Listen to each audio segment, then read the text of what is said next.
आइए दोस्तों, आज बात करते हैं एक ऐसे यंग मैन की स्टोरी के बारे में। काफ़ी इंस्पिरेशन स्टोरी है जिसको सुन के आपको काफ़ी अच्छा लगेगा, आपको काफ़ी ज़्यादा मोटिवेशन मिलेगा, आपको काफ़ी कुछ सीखने को मिलेगा। स्टॉक मार्केट में अगर आप पैसा लगाते हैं तो ये वीडियो आप ही के लिए। इस वीडियो को ध्यान से देखिए। इस वीडियो में आपको मैं काफ़ी अच्छी नॉलेज दूंगा आपको। दोस्तों, इस वीडियो में हम चर्चा करेंगे कि स्टॉक मार्केट एक रेगुलर इनकम का सोर्स है। स्टॉक मार्केट में हम अपना कैरियर बना सकते हैं। दोस्तों, आपने कई कहानियां सुनी होंगी, कोई स्टॉक ने इतने बोनस दिए, कई आईटी कंपनी के स्टॉक हैं, कई इंफ्रास्ट्रक्चर कंपनी के स्टॉक हैं जो ब्लू चिप कंपनियां बन चुकी हैं। किसी ने 1990 में पैसा लगाया था तो उनका कितना टाइम्स हो गया, कितने बोनस आए, कितने डिविडेंड आए। तो मतलब उन्होंने इन्वेस्टर को माला माल कर दिया। देखो, स्टॉक मार्केट में मैं तो पहले भी कह चुका हूँ कि स्टॉक मार्केट एक बहती हुई नोटों की बहती हुई गंगा है। एक दरिया बह रही है, जितना पैसा आप कमाना चाहो, जितना पैसा आप लूटना चाहो उससे लूट लो, लेकिन आपको लूटना आना चाहिए, एक कला आनी चाहिए। मैं आपको यही कहूँगा, स्टॉक मार्केट, मेरा एक्सपीरियंस यही कहता है कि स्टॉक मार्केट के अंदर क्या हो रहा है, basically war between buyer and seller हो रहा है। स्टॉक मार्केट आपको कभी पैसा कमा के नहीं देता। एक बंदे का फायदा तो दूसरे बंदे का नुकसान, यही होता है स्टॉक मार्केट के अंदर। एक बंदा शेयर खरीद रहा है तो एक बेच रहा है, एक बेच रहा है तो कोई ये खरीद रहा है।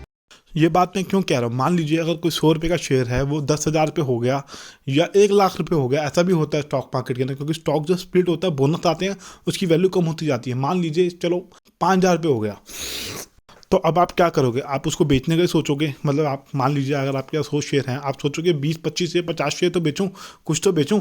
तो आप बेचो तो कोई खरीद रहा है, अगर कोई खरीद रहा है तो उसके पैसे आपको मिल रहे हैं। तो इसके अंदर जो शेयर का लेन देन है, जो पैसे की हम ट्रांजैक्शन कर रहे हैं, तो कभी भी आप स्टॉक मार्केट में, मैं यही कहूँगा कि आप पैसे के सर्वेंट बनिए। पैसे के पीछे जितना भागेंगे आप, पैसा उतना आपको परेशान करेगा। आप जब पैसे के पीछे भागना छोड़ देंगे तो पैसा आपके पीछे भागेगा। अगर आप अपना वेल्थ क्रिएशन करना चाहते हैं तो कुछ गलतियां हैं, अगर आप नहीं करेंगे तो यहाँ एक रेगुलर इनकम का सोर्स आपका एक बहुत अच्छा बन सकता है। पहला पॉइंट्स, स्टॉक मार्केट में कभी भी एक स्टॉक में इन्वेस्ट मत कीजिए। आपको मैं एक रियल कहानी बताता हूँ। एक इन्वेस्टर है, उसने स्टॉक मार्केट में 2007-8 में अपनी जॉब छोड़ दी थी। उनकी गवर्नमेंट जॉब थी, छोड़ के एज अ कैरियर उन्होंने शुरुआत की थी। कई स्टॉक ऐसे थे, जब मार्केट में बुलरन आया 2008 में, वो 5-5 हज़ार 4-4 हज़ार चले गए थे। आज की डेट में 3-3 4-4 रुपये होकर रह गए हैं। जब 2008-9 में क्रैश आया था, 2010 में रिकवरी आई थी, तो वो इतना नहीं बढ़े। अब मैं किसी कंपनी का नाम नहीं लेना चाहता। काफ़ी सारी कंपनीज हैं, मेटल सेक्टर की हैं, इंफ्रास्ट्रक्चर की हैं, पावर सेक्टर की हैं, काफ़ी सारी ऐसी कंपनियां हैं ऑयल सेक्टर की जो कि रिकवर नहीं कर पाई। तो उस इन्वेस्टर ने, उसको मैं बहुत अच्छे से जानता हूँ, बहुत ही नाइस आदमी है। उन्होंने जो स्टॉक टूटे तब भी पैसा लगाया, जब पीक पे थे तब भी पैसा लगाया। तो उन्होंने काफ़ी ज़्यादा पैसा इन्वेस्ट कर दिया गिनती के कुछ स्टॉक्स के अंदर। तो उनका पोर्टफोलियो की बैंड बज गई। वो बेचारा मतलब एक किस्म का बर्बाद हो गए वो। तो जब मैं वहाँ पे गया काम करने के लिए, तो मुझे कहते हैं, भाई तू स्टॉक मार्केट में काम मत कर, तू यहाँ पे मत आ, तेरा अभी शुरुआत है, तूने कुछ अभी अकाउंट खुलवाया है, तू मत कर काम। मैंने कहा क्यों? स्टॉक मार्केट में तो सब पैसा कमाते हैं। उसने कहा स्टॉक मार्केट में पैसा सब नहीं कमाते। गिनती के 40% लोग, रिटेल इन्वेस्टर, अच्छे से पैसा कमा पाते हैं, बाकी सब यहाँ गंवाते हैं पैसा। तो पहले मुझे तो बड़ा गुस्सा आया। मैंने कहा ऐसे क्यों बोल रहे हैं? तो उन्होंने मुझे अपनी कहानी बताई। उन्होंने बताया कि मैंने इंफ्रास्ट्रक्चर स्टॉक में पैसा लगाया, जैसे यूनिटेक हो गया, DLF हो गया, JPS स्टेट हो गया, इस टाइप के स्टॉक में पैसा लगाया। मैंने PSU कंपनीज के अंदर पैसा लगाया, क्योंकि उनके पास ना राइट नॉलेज नहीं थी, राइट एजुकेशन नहीं थी, एक्सपीरियंस नहीं था। वो जो है 2000 से मार्केट के अंदर थे। उसके अंदर क्या था कि सारे स्टॉक अच्छे खासे बढ़ते चले जा रहे थे।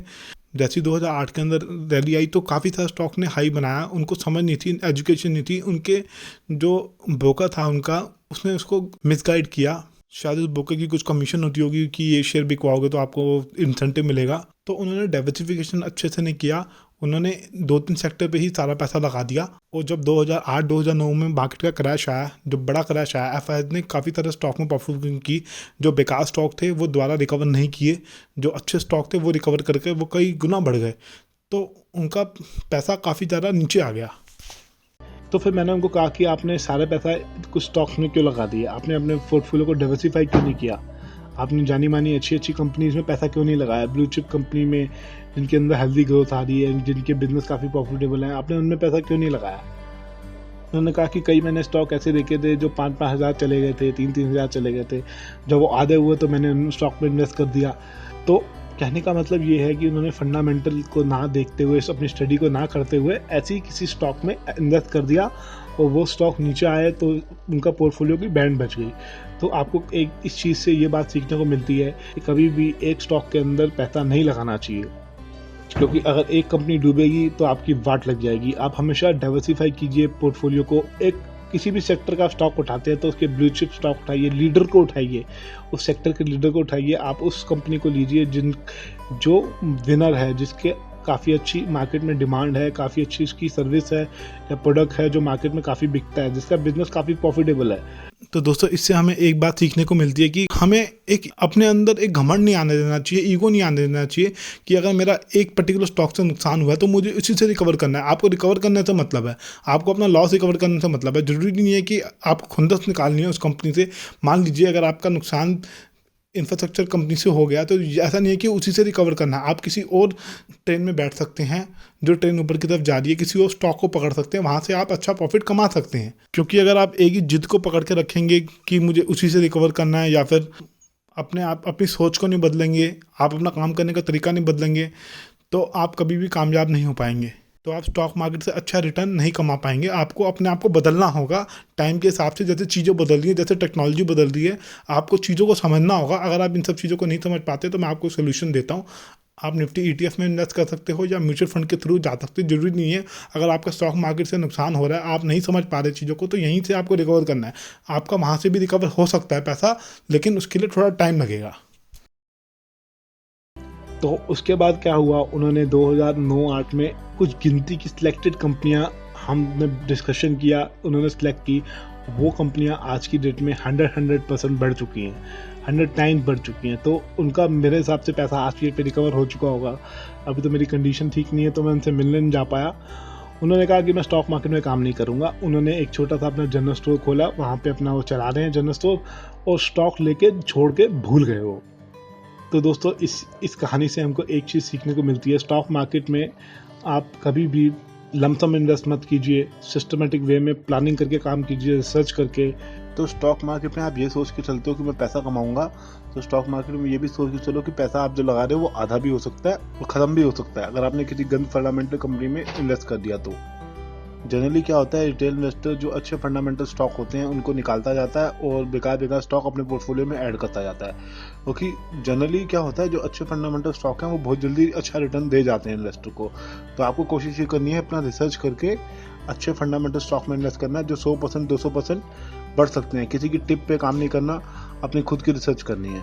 जनरली क्या होता है, कोई अगर आपको टिप दे रहा है तो वो इतना समझदार है, अगर वो आपको टिप दे रहा है तो वो खुद क्यों नहीं कर लेता, खुद क्यों नहीं कमा लेता। होता ये है कि जो बड़े बड़े जो इन्वेस्टर होते हैं, कई ऐसे स्टॉक होते हैं जो लो वॉल्यूम स्टॉक होते हैं, इसके अंदर वॉल्यूम इतना नहीं होता। जिसने पैसा लगा रखा है, अब वो पैसा कैसे बाहर निकाले, कोई बायर भी तो होना चाहिए उसके लिए, खरीदार भी तो कोई होना चाहिए। कोई खरीदार होगा तभी तो उसका माल बिकेगा। तो कई बार तो ऐसी कॉल बनाई जाती है कि जो स्मार्ट इन्वेस्टर हैं, जो बड़े बड़े इन्वेस्टर हैं, उनको एग्जिट रूप देने के लिए। तो ऐसे स्टॉक से आपको हमेशा बचना है। और दूसरी बड़ी बात हमको ये सीखने को मिलती है कि स्टॉक मार्केट में रेगुलर स्कीम के सामने नहीं जाना चाहिए। आप रेगुलर स्कीम के सामने जाएंगे, देखिए मेरा ऐसा पर्सनल एक्सपीरियंस है, इंटरडे हम करते हैं, ठीक है, तभी मैंने कहा था कि 2 अकाउंट खुलवा लीजिए। एक अकाउंट में आप अपना इंटरडे कीजिए, सारे शौक पूरे कीजिए, दूसरे अकाउंट में इन्वेस्टमेंट कीजिए। क्योंकि जनरली मेरा एक्सपीरियंस ये कहता है, जो सारा दिन स्क्रीन के सामने बैठता है वो एक पेशेंट बन जाता है स्टॉक मार्केट का। आपको पेशेंट नहीं बनना, आपको स्टॉक मार्केट में एक एक्सपर्ट बनना है, एक हीरो बनना है। तो इस वीडियो में मैं यही कहना चाहता हूँ कि जो जॉब कर रहे हैं, जिनके पास इतना टाइम नहीं है स्टॉक मार्केट को देखने के लिए, तो भाई आप अपनी जॉब को कंटिन्यू कीजिए। स्टॉक मार्केट से आप बहुत अच्छा रिटर्न कमा सकते हैं। आपको करना क्या है, मैं एक आपको ट्रिक बताता हूँ, आप उस चीज़ को फॉलो करेंगे तो शायद आप स्टॉक मार्केट से बहुत अच्छा रिटर्न कमा पाएंगे। आप एक काम कीजिए, जैसे मैंने पहले बताया कि मोबाइल ऐप इंस्टॉल कीजिए अपने फ़ोन पे, उसमें कुछ अच्छी फंडामेंटल कंपनीज की एक लिस्ट बनाइए, वॉच लिस्ट बनाइए। मनी कंट्रोल की कोई ऐप इंस्टॉल कीजिए, वॉच लिस्ट बनाइए, उन स्टॉक को ट्रैक करते रहिए। जब वो स्टॉक नीचे आए तो आप, जब काफ़ी ज़्यादा मार्केट में क्रैश आए या डिप आए तो उसके अंदर एक छोटी पोजीशन बनाएं, और जब वो ऊपर जाएं, अच्छा खासा ऊपर चले जाएं, तो आप उनको सेल कीजिए। रेगुलर स्टॉक मार्केट में आपको स्क्रीन के सामने बैठने की कोई ज़रूरत नहीं है, रेगुलर वॉच करने की ज़रूरत नहीं है। वंस इन अ वीक या वंस इन अ मंथ आप देखिए, आप मार्केट में भी इन्वॉल्व रहेंगे, काफ़ी सारी न्यूज़ आपको पता रहेगी, आपको पता रहेगा कि कौन से सेक्टर में क्या हो रहा है, कहाँ पे अच्छी ग्रोथ आ रही है, मैनेजमेंट किस हिसाब से वर्क कर रहा है, कौन सा हाई क्वालिटी बिजनेस है। तो इस वीडियो में यही समझाना चाहता हूँ कि आपको अगर रेगुलर स्टॉक मार्केट से रिटर्न कमाना है तो आपको अपनी रिसर्च करके सिस्टमेटिक वे में प्लानिंग करके काम करना होगा। अच्छे ब्लू चिप्स कंपनी में इन्वेस्ट कीजिए, लॉन्ग टर्म में, लंबी अवधि में आप बहुत अच्छा रिटर्न कमा सकते हैं। और इस चीज़ में एक बात और ध्यान रहे, जब आप ऐप इंस्टॉल करेंगे, कोई हो सकता है कि कोई स्टॉक गलत भी हमसे इन्वेस्ट हो जाएगा, गलती से हम किसी गलत बेकार स्टॉक में इन्वेस्ट कर लेंगे जो कि फंडामेंटली अच्छा नहीं है, हो सकता है उनको नेगेटिव रिटर्न भी दे। तो आप धीरे धीरे चीज़ों को समझते जाएंगे। जो स्टॉक अच्छा नहीं है उसको आप अपने पोर्टफोलियो से निकाल के किसी बेटर कंपनी में इन्वेस्ट करें। तो ऐसा करने से क्या होगा कि एक आपका पोर्टफोलियो स्ट्रॉन्ग होता जाएगा। देखो दोस्तों, आप अगर न्यू बिगनर्स हैं तो धीरे धीरे करके आप चीज़ों को समझने लग जाएंगे।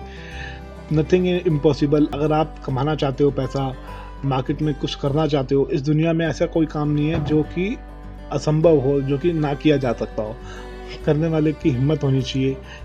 वैसे कई बड़े बुजुर्ग कहते हैं कि अगर एक इंसान चाहे 3 महीने के अंदर अंदर हाथ से मिट्टी खोद के ज़मीन से पानी निकाल दे, एक इंसान के अंदर इतनी ताकत है।